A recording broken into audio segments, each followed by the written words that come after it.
Good afternoon. My name is Brett Hightower. I'm the Warren County Sheriff. And per 15520, I am the hearing authority for today's hearing. And so pretty much like yesterday, we will go through the rest of this. And I think everybody has called all the witnesses that they wanted. So a bit of housekeeping for those that might not have been here yesterday. I would ask that everyone in the courtroom today silence their cell phones. I would ask that there be no recordings, as this is a formal official record of the proceedings. As everyone is aware, we are making a record of this. With that said, as the council begins, just please make sure you speak into the microphone clearly and as closely as possible. And if in fact anybody wants the recording of these proceedings, that can be afforded, and our council will be getting with our circuit clerk to get those readily available. Each party may obtain that copy, and just please, Mr. Agnew, just coordinate with the county attorney on that. So for clarity, as yesterday, I am neither an attorney nor a judge. So I'll be allowing information to come forward as we've set forth in yesterday's proceedings. And so if you all shall begin. Just a couple of housekeeping items. I have had the opportunity to speak with the county clerk for Warren County, Lynette Yates, and she has agreed to retain all the exhibits and the video and the flash drive, because both body cam video footage will be on a flash drive. It's too big to be on a CD, and so she will maintain that. I believe you filed a motion requesting some documents. I'll make sure that's in there as well. Anything associated with the case, I'll make sure is with Ms. Yates, and I just feel like that's best. She's a neutral body. She's not connected to either party, so I was appreciative of her doing that. And also just to kind of clean the record up, I would move to enter all exhibits that were presented yesterday by agreement, and I would move to enter by agreement the body cam from the December 7th, 2025 traffic stop, and also the May yard sale, which I don't have the date, but we referred to that as the yard sale. So I believe that's all the housekeeping. Yes, and we agree with those admissions. Yes. Okay, and I think we agreed for you to go first, but I'm happy to, whichever's. That's fine. I can go ahead. Okay. Thank you, Sheriff.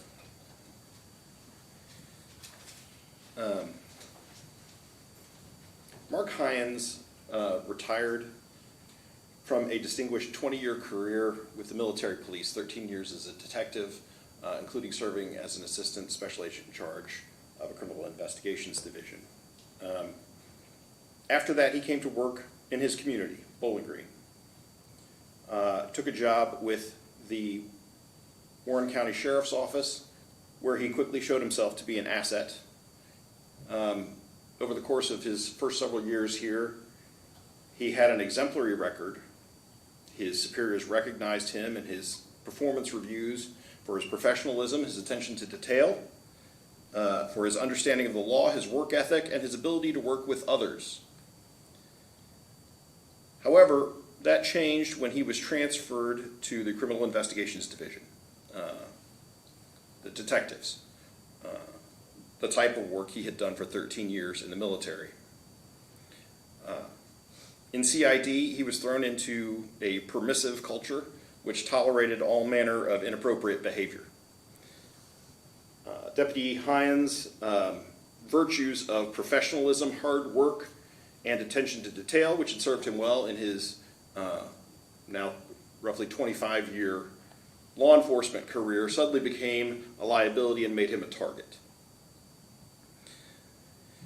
He endured harassment, inappropriate sexual jokes, other inappropriate behavior in the workplace for several months. Ultimately, he decided that he needed to do something to try and improve the culture and make it a more professional operation. So to do that, in July of 2024, he first spoke in person with Major Kevin Wiles, and then sent an email detailing his concerns with the way the division was operating. He did this through the chain of command. He did it the appropriate way. He didn't try to cause any kind of furor. Following his submission, Sheriff, you sent out an email request soliciting information from anybody in CID indicating that that you had a complaint. You didn't identify the individual, but given the nature of CID, such a small outfit, it was obvious who it was who had submitted the complaint. The result was increased retaliation against Deputy Heyungs. Eventually, he was promoted to sergeant, which effectively transferred him out of CID. He worked there for a while, but during that time, the sheriff's office began fabricating a case against him of made-up violations designed to either force him to resign or, if necessary, establish a justification for firing him. And that's where we find ourselves today. None of the allegations included in the notice of termination withstand scrutiny based on the evidence. First, I want to address the report that was generated by dispatcher Sarah Davis, a report of the relative workloads of the various deputies in CID. The premise of the claim against Deputy Heyungs is that he had asked Sarah Davis to run this report, and that later in his July email he lied about this, claiming he didn't know its genesis, didn't know where it came from. Okay? And the supposed proof of this was later when he was suspended and his work phone was seized. They found a text message from him in June 24th, asking Sarah what the results of this search,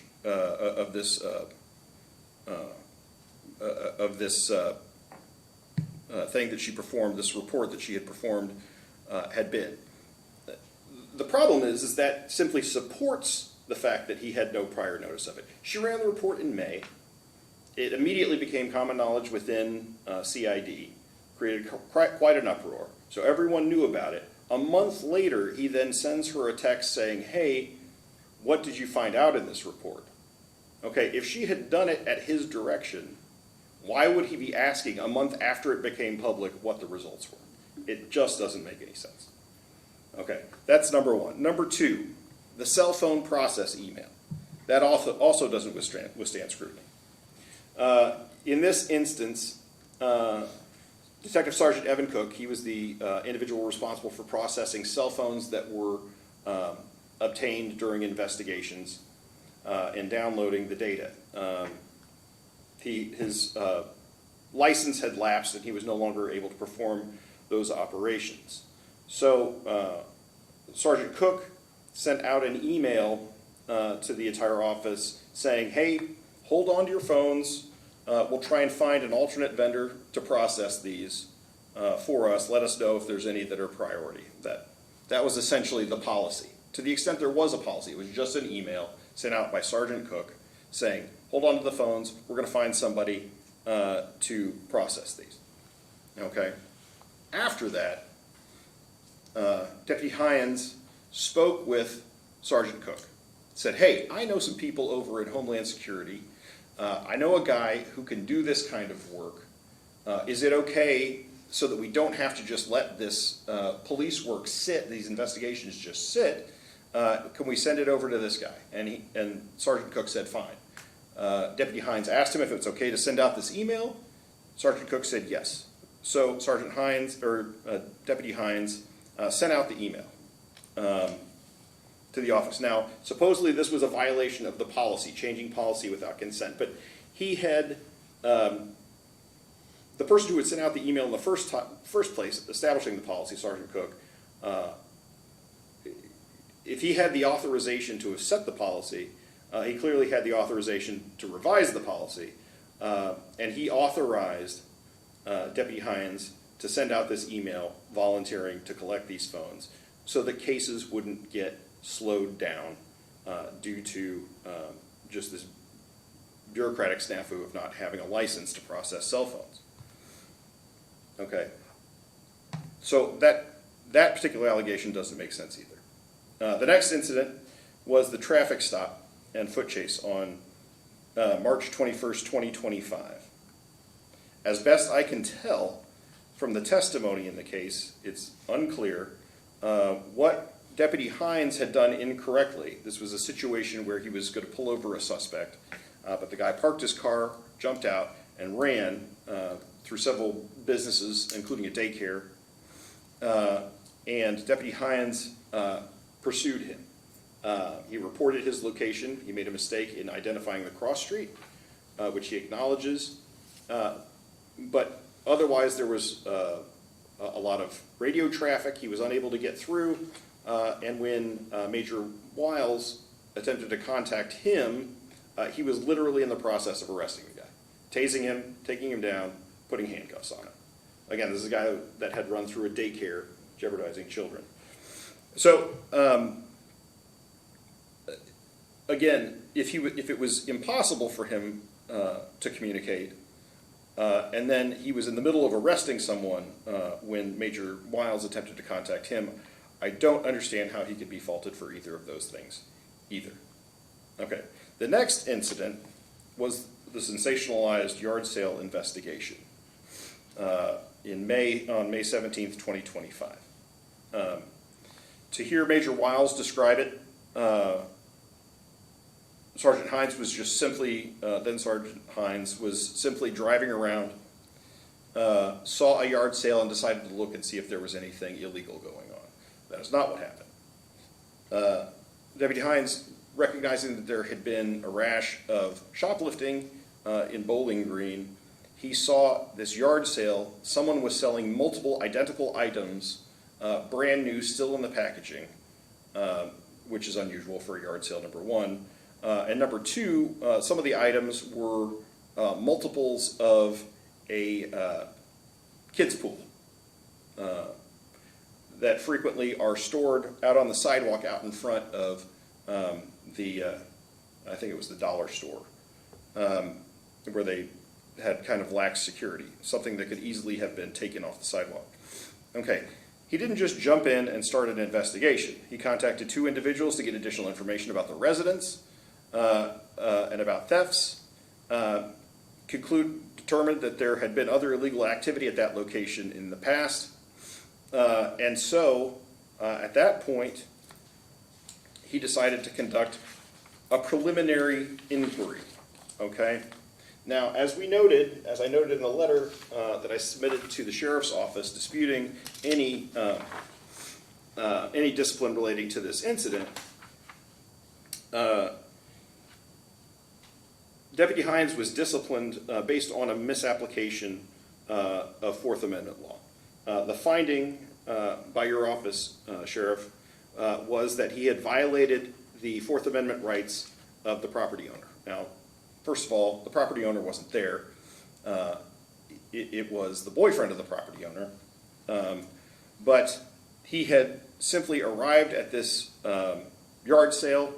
He'd seen suspicious behavior. He went up, talked to the person that was there, which was the boyfriend, asked if the homeowner was there. He said she was not, but would be back shortly. So he waited on the porch. Okay.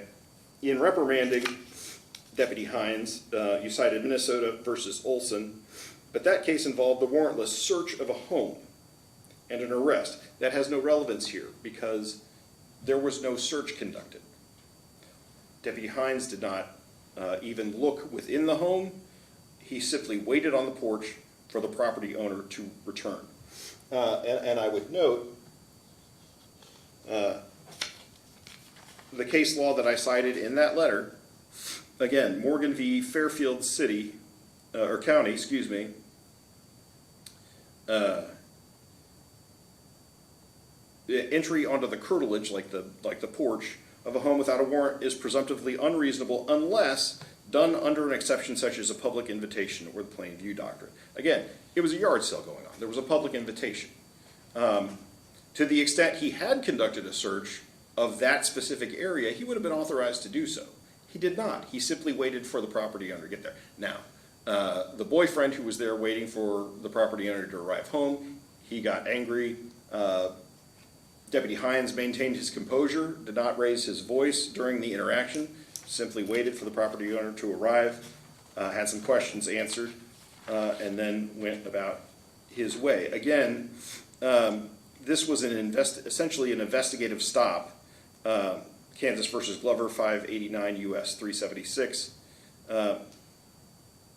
Officers are permitted to rely on common sense judgments and reasonable inferences. All he had to have was some sort of reasonable suspicion. There was no probable cause that was required, nothing like that. Terry principles apply to these kinds of just inquiries. So, there's that. The next incident is referred to as the intoxicated detective investigation, in which Deputy Heyungs is alleged to have accused another detective of drinking on the job. He did no such thing. In a confidential attorney-client communication, he discussed something with me that I misunderstood and relayed in a letter without my client's consent. It was a miscommunication between an attorney and a client. I made this clear to your office, and yet it was listed amongst all of the things that are the potential bases for Deputy Heyungs to be terminated. I don't understand how he can be fired for something that I did. You want to criticize his choice of attorney, that's fine. The next incident was referred to as the failure to notify. In this incident, now again, all of these occurrences, they all happened after he had submitted his complaint to senior leadership about mismanagement, improper conduct, inappropriate workplace activities, some of which potentially impose liability on the office, which should be of concern. But in this particular incident, referred to as the failure to notify, it was September 11, 2025. Deputy Heyungs was notified by the Warren County Attorney's Office that one of his subordinates had conducted an investigation previously that had resulted in the indictment of an individual, and it appeared that the individual that had been indicted was the wrong person. Mistaken identity, same name, different person. He clarified with the person he spoke to on the phone with the county attorney's office that this person, the charges had been dropped against this person had been let go, this person was not in custody. But under policy 12.02, he was obligated to investigate an allegation of misconduct by one of his subordinates, which is what he did. He spent less than 24 hours investigating to confirm that this was in fact a case of mistaken identity before he was criticized for not reporting it up the chain of command. Part of that time he wasn't even on duty. So it's a little absurd that this is listed amongst the things that he supposedly did that were violations of office policy. Again, we talked about the office policies that he supposedly violated. 12.1.61, I believe it was, which isn't even applicable in this case because it only requires him to immediately report indications of criminal conduct. There was no allegation that this particular deputy who had indicted the wrong person had engaged in any kind of criminal conduct. It was a mistake, something that's concerning certainly, but it didn't fall within the scope of the policy. And I don't think that any reasonable law enforcement agency would want him reporting up an incident that he didn't have the facts on. So he spent less than 24 hours looking into it, was still in the process of doing that when he was criticized for not immediately reporting it up the chain of command. Okay. The next incident was the shooting at 255 East Heights. Again, he was disciplined, or at least it was noted in his personnel file that he failed to properly secure this crime scene. As he testified, it was a huge crime scene, but the bigger point is that it wasn't even his crime scene. He was at one point the senior officer on the scene, But Captain Kitchens had arrived at the scene thereafter, and it became his crime scene to maintain. Sheriff, you showed up then several minutes after that and was critical of the way it had been secured. Captain Kitchens wasn't reprimanded, but Deputy Heyungs was. And the reason that Captain Kitchens wasn't disciplined, I'm assuming, is because no one did anything wrong. It was a large crime scene. There were only 2 or 3 deputies who were available to arrive at the time. As people arrived, the scene became more secure. This appears to be an entirely concocted violation. Okay. The next incident, supposed, referred to as the vehicle inspection question.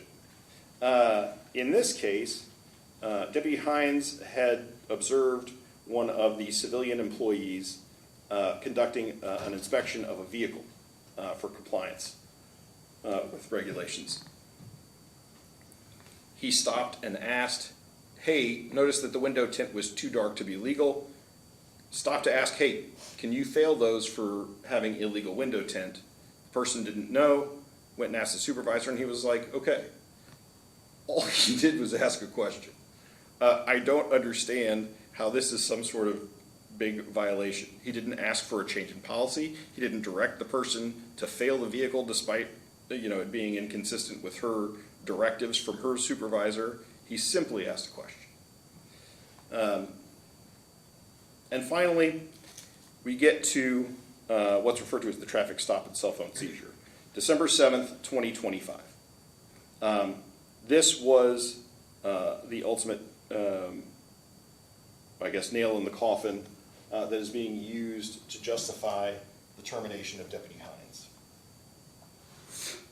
And in this case, he pulled over a driver, because the plates didn't match the vehicle. It was they put a different license plate on a different vehicle, and he wasn't wearing a seatbelt. As he pulled him over, ran a check on the individual, found that he had an unserved criminal summons for attempted voyeurism.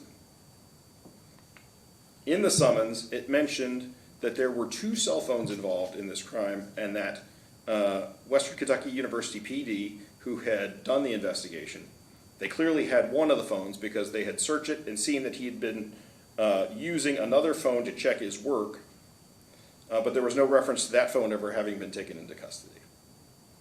Obviously, this young man had not been served with a criminal summons. He probably didn't know he didn't even been charged with a crime at this point, and had not therefore had an opportunity to delete the contents of his phone. So Deputy Heyungs asked him if he could see his phone. The person gave it to him voluntarily, and he held it. Contacted WKU to see if they wanted it. He got a response. I know there was miscommunication between the two, and they didn't understand what was going on, but he got a response saying, yes, they did want it. So he held it. That is listed as a violation of this criminal defendant's Fourth Amendment rights. Now, the problem with that is that it's not based on actual constitutional law. For instance, yes, generally to seize the property of an individual, there has to be a warrant, or at a minimum probable cause, just probable cause in certain circumstances. Okay. However, the United States Supreme Court has stated in Schneckloth versus Bustamante, that's a mouthful, 412 U.S. 218, that one of the exceptions to that is equally well settled, that one of the specifically established exceptions to the requirements of both a warrant and probable cause is that a search is conducted pursuant to consent. It is a search that is conducted pursuant to consent. If he consented to hand over the phone, he never asked for it back, which the testimony clearly establishes. There's no Fourth Amendment analysis at all. So that's number one. But number two, even if he had not consented, Deputy Heyungs would have been legally within his rights. He clearly understood the constitutional law behind this in seizing it in order to preserve the evidence while WKUPD obtained a warrant. Okay? And for that, I would cite U.S. v. Place, 462 U.S. 696. Okay? And in that case,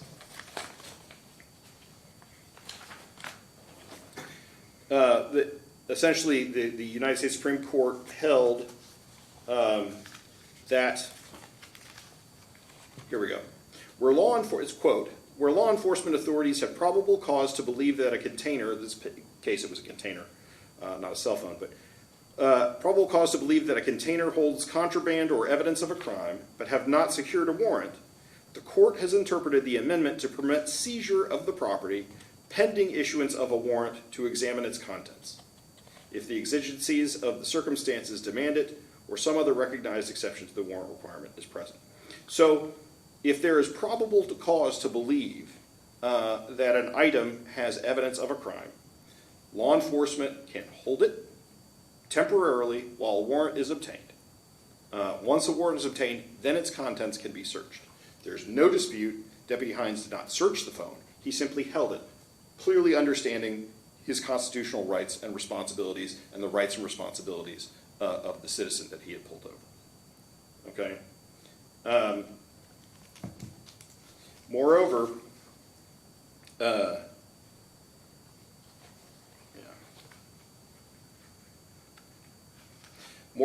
even a brief hold, you don't even have to have probable cause. You can simply have reasonable suspicion.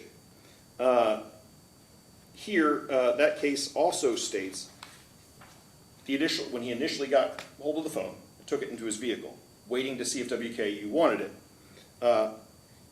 The Supreme Court stated, specifically, we're asked to apply principles of Terry v. Ohio to permit such seizures on the basis of reasonable articulable suspicion premised on objective facts that the luggage, in this case it was luggage, contained contraband or evidence of a crime. In our view, such application is appropriate. So, briefly, he can hang on to it if he has reasonable suspicion.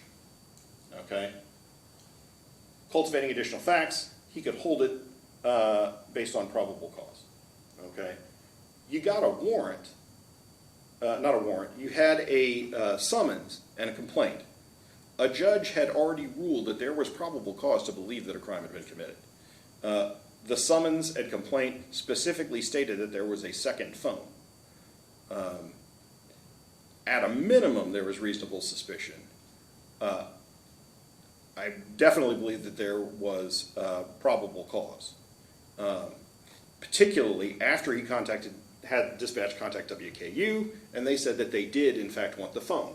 Therefore, he had reason to believe that this was potentially the second phone mentioned. Now, we had testimony of the chief of police, Mitch Walker, from WKU police.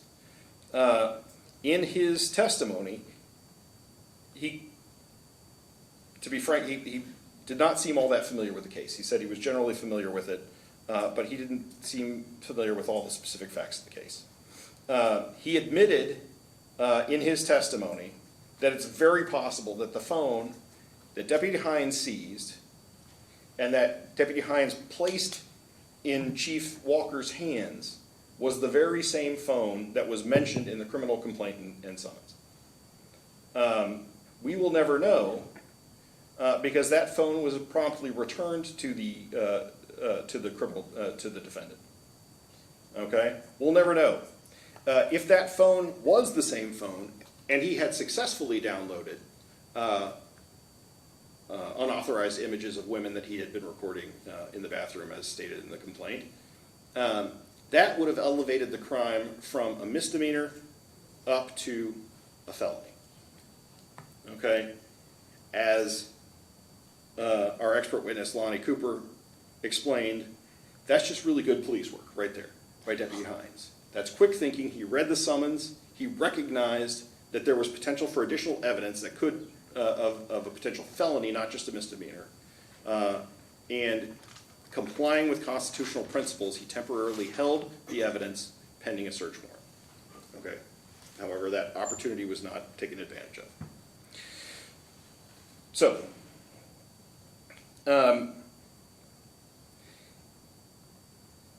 as to motive behind all of these proceedings, I have to point it out. When Mr. McCurry, the criminal defendant, was on the stand, I asked him, why did he fill out a complaint? And Sheriff, he said, you called him and asked him to come in and file a complaint.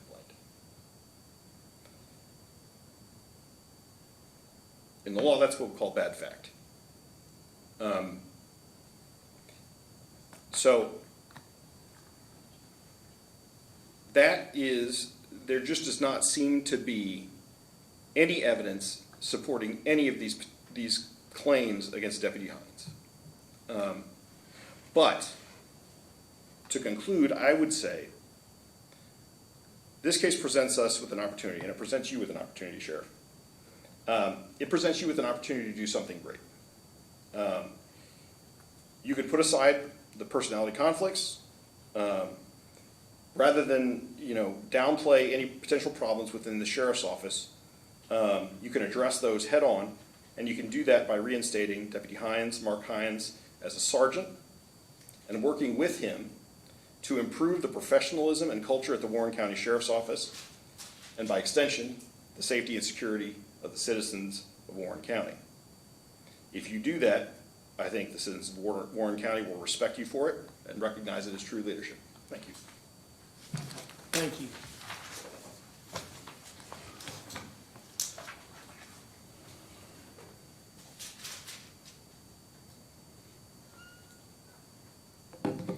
Thank you, Mr. Agnew, Sheriff.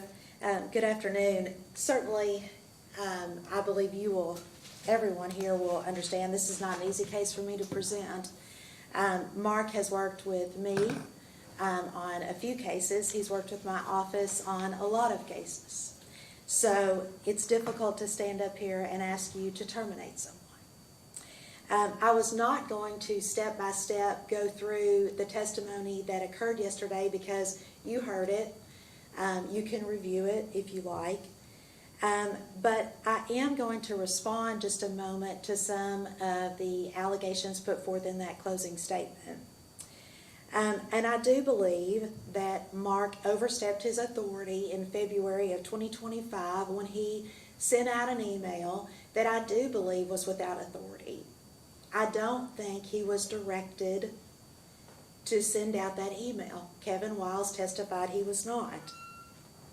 Moving on to the traffic and foot stop of March of 2025, Kevin Wiles, Major Kevin Wiles, testified when he was trying to reach Mark, there was no radio traffic.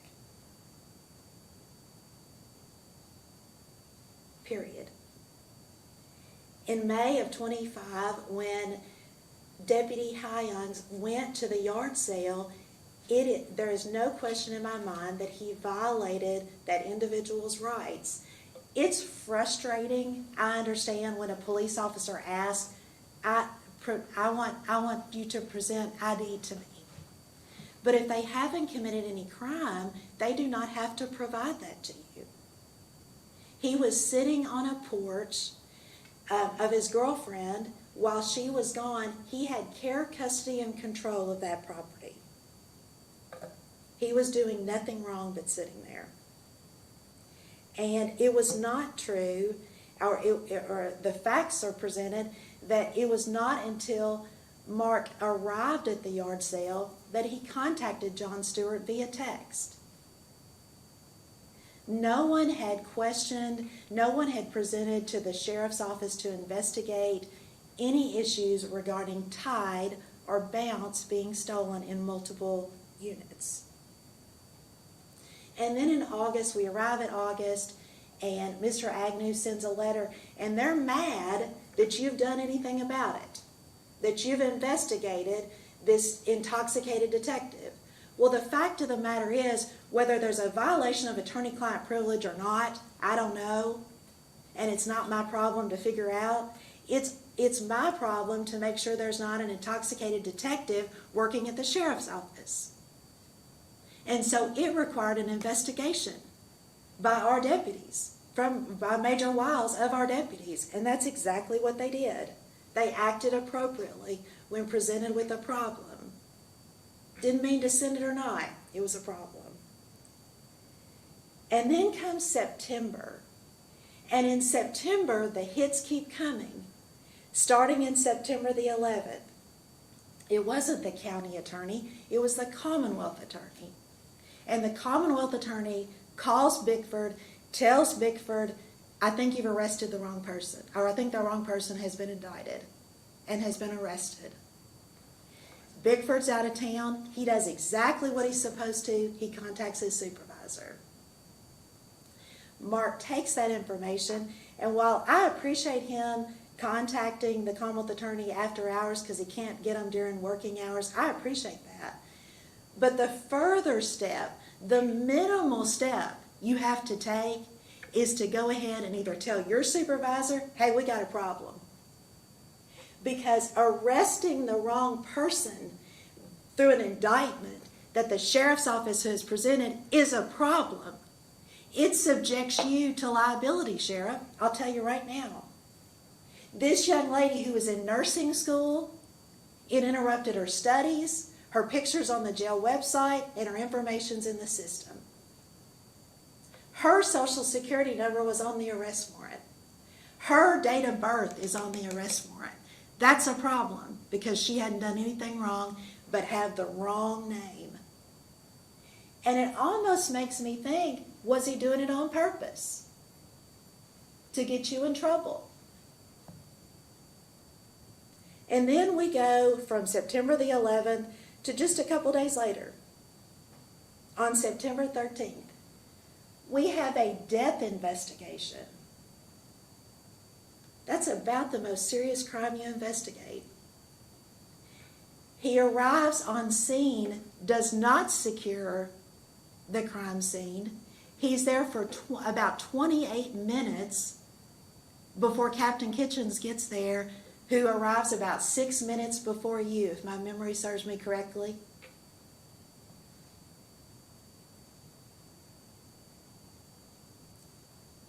And then we move on to September 25th. And while it may seem like nothing, it's just one more layer in the problems that Mark is causing. One more layer. He passes by Lori, who's doing a vehicle inspection, who has done hundreds of vehicle inspections. And he either tells or questions, you should fail that for window tint. And Lori starts questioning herself. I've got this checklist. I have constantly, I've done all these vehicle inspections, but now am I wrong? Should I not have passed these others? I don't have a tester to see what the percentage is. So she goes to Hannah. Hannah stops what she's doing. She comes to you.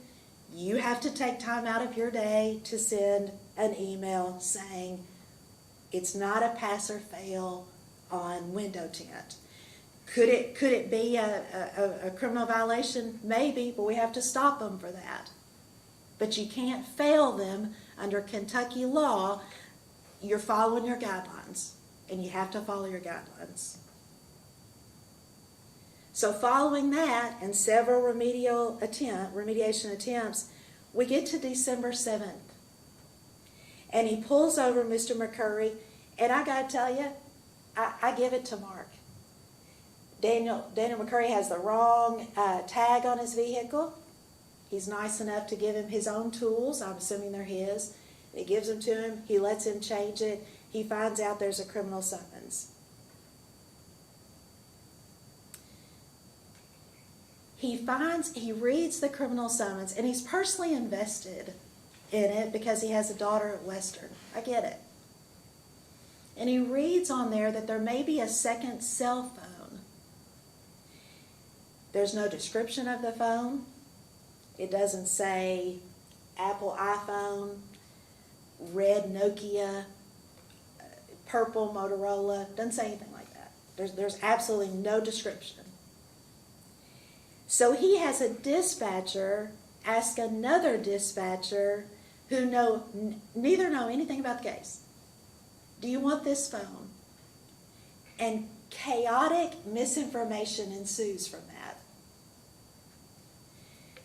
Chief Walker happened to be on duty that day. It's a I had to be in. I don't know if he's on duty that day. He's in. It's on a Sunday, and he testified. I was there, and I was like, "How did they get that out of evidence? Why does the sheriff have that?" Yes, we want it. And he's like, "My evidence guy will be in on Tuesday, and he'll get it." And Mark shows up at Western PD, and Chief Walker, he's like, "Oh, I'll take it, but I'm going to give it straight back to the guy, to Daniel McCurry." He finds out where he's working, calls his work, takes it. He doesn't want that. That isn't part of his case that was 9 months ago.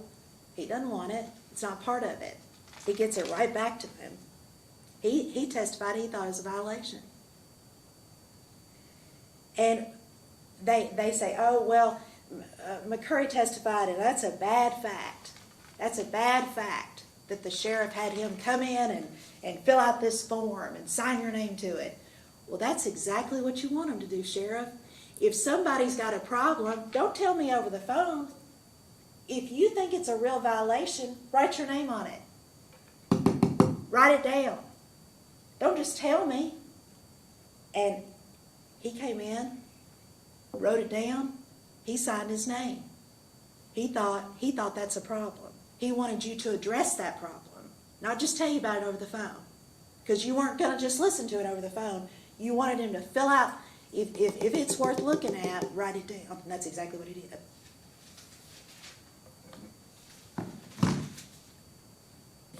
I wasn't going to go over all that today, but after listening to that, I wanted to. Now I'm going to tell you that I'm going to submit to you that the sheriff's office has acted lawfully, reasonably, and in accordance with its policies. No one here disputes that Mark has served this community for several years. He wore a badge. He was promoted. He represented the sheriff's office, and for a while he did so that reflected credit upon the department. And that history matters, and I'm not ignoring it today. And I thank him for that respectable service. But the decision I think you need to make today is not based on just the history. It's what's happened over the past year, from February of 25 forward. The evidence shows that concerns arose, serious enough that they could not be overlooked, and they all started in February of 25. And when those concerns arose and they surfaced, you didn't immediately move to termination. Instead, the department attempted to correct the course. There were conversations, there was counseling, there were efforts to address the behavior and improve performance. The goal absolutely was not punishment. It was improvement, and that he was given many opportunities to improve and correct the behavior. The goal was not discipline for discipline's sake. It was to help Mark succeed and preserve his employment if possible, all while balancing the citizens' rights and expectations of the sheriff's office. Unfortunately, those efforts did not resolve the issues. In fact, the issues escalated. At some point, the sheriff's office is required to assess not only the individual deputy, but the effect that he has on the entire agency. The fellow deputies that he works with who rely on each other, the supervisors responsible for maintaining standards, and the public who place their trust in your office. A sheriff's office operates on accountability, consistency, and public confidence. Whose foundations, a sheriff's office foundation is, if that foundation is compromised, authorized. Action becomes necessary. And this is not a personal decision, it's an institutional decision. Sheriff, you have an obligation to ensure that deputies meet the standards required of those entrusted with authority, discretion, and public trust. With remedial efforts failing and the concerns persisting, you must act, even when it is difficult to do so. We acknowledge Mark's years of service, we do not diminish them, but past performance cannot excuse present deficiencies because it's impacting the entire agency as well as the public. For those reasons, the termination I submit to you is not arbitrary, it's not retaliatory, and it certainly was not rushed. It was considered. It followed efforts at correction. It was made in fulfillment of the sheriff's duty to the office and the community. In fact, the citizens deserve better. And we respectfully ask that the termination recommendation made be upheld. Thank you, Thank you, Sheriff. Thank you. Let me just start by saying thank you all. Thank you for everybody who's come to watch this in the interest of this community. Thank you to both council. Thank you, Mr. Agnew. I really do appreciate it. So, looking at everything that we have right now, and looking at 15.520, which if you try to look into 15.520, it's interesting. And it talks about the hearing must be conducted within 75 days when an officer is placed on suspension, whether paid or unpaid. We're still within that 75 days at this particular time. Now, what it doesn't address is what the findings would be for myself. And so what I would like to do and submit to both of you all, it's your leisure. Would it be okay with you, Mr. Agnew, if you submitted your findings on each one of these points to me, and the same with the county attorney's office to submit their findings on each one of these points you presented today to me? And then what I can do is I can receive those and then go over those individually once again, weighing those on your argument with that, and then make a decision based on that. Would that be something agreeable? Do you have a timeline? Well, that's what I was going to ask. Mr. Agnew, what would be your timeline? Would we be submitting them simultaneously, or Doesn't matter. I don't really care. Yeah. I would think. I've got a lot of things lapsed while I was working on this. I would probably need a couple of weeks. You give me just a second.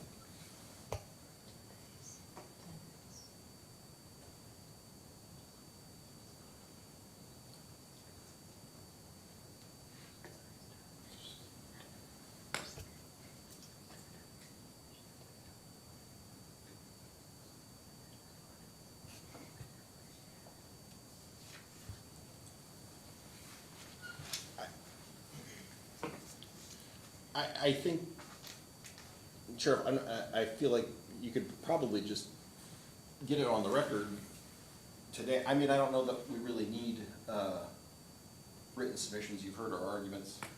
I think 15.520 requires written findings. No, Okay. you can do that. Well, I mean, I would I'm not just asking submit for that, you know, you said a lot of things there, and I believe I remember them, but I want to be fair. I mean, at the end of the day, I want to be fair to you and your client.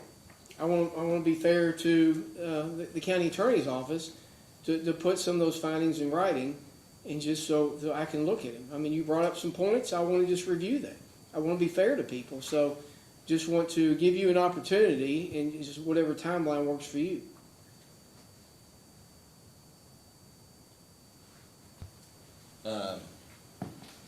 Is 10 days okay, or? That would work. Okay. So 10 days? Which one? Let's give a date, because sometimes Yeah. people get confused. Mhm. They're like, is it weekend? Is it not? Oh, that is a weekend. So. What about Monday? What is that? Monday the 23rd?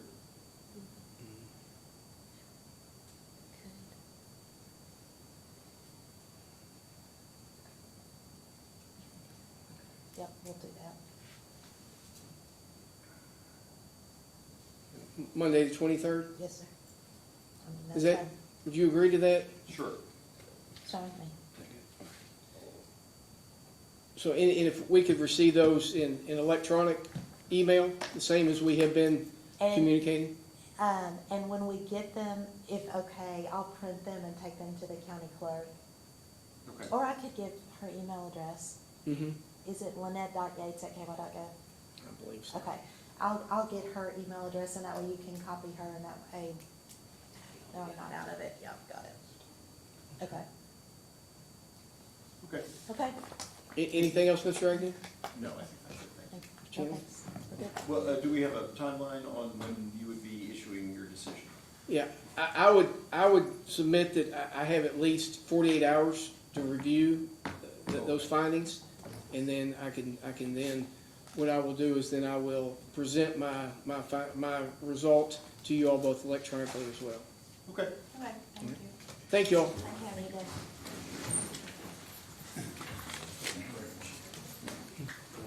Yes. Yeah.